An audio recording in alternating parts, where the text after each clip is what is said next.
In November 2022, 4 University of Idaho students were brutally murdered in their off-campus home in Moscow, Idaho. The suspect, Bryan Kohberger, a criminology graduate student whose arrest would send shockwaves through the nation. Located at 1122 King Road, this off-campus house became the center of one of the most chilling investigations in recent American history. It was here that 4 young students lost their lives in the early hours of November 13, 2022.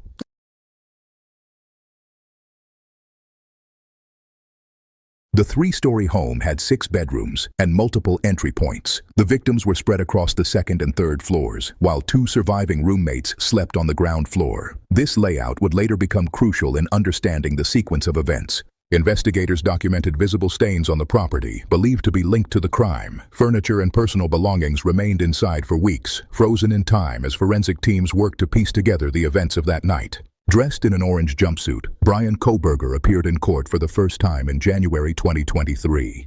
Cameras captured his every move as the charges were formally read, marking the start of a case that would grip the nation.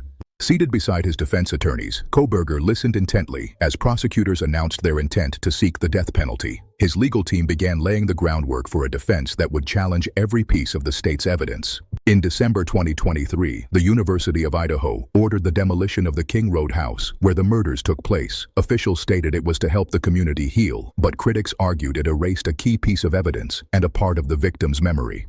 A knife sheath recovered at the crime scene carried a DNA sample that matched Bryan Kohberger. Investigators linked the genetic profile to his family through genealogy databases, narrowing their suspect list to 1 man.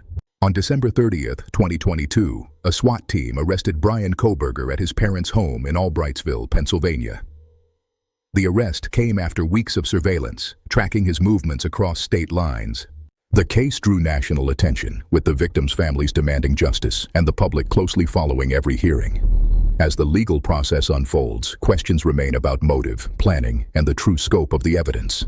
At SilentProofTV, we prioritize facts and discard myths. But this case leaves us with more questions than answers. Which detail stands out to you the most? Do you see a calculated plan or just a chain of tragic mistakes? Leave your thoughts in the comments. And if you want us to keep uncovering stories where power, crime, and secrecy collide, subscribe and hit the notification bell.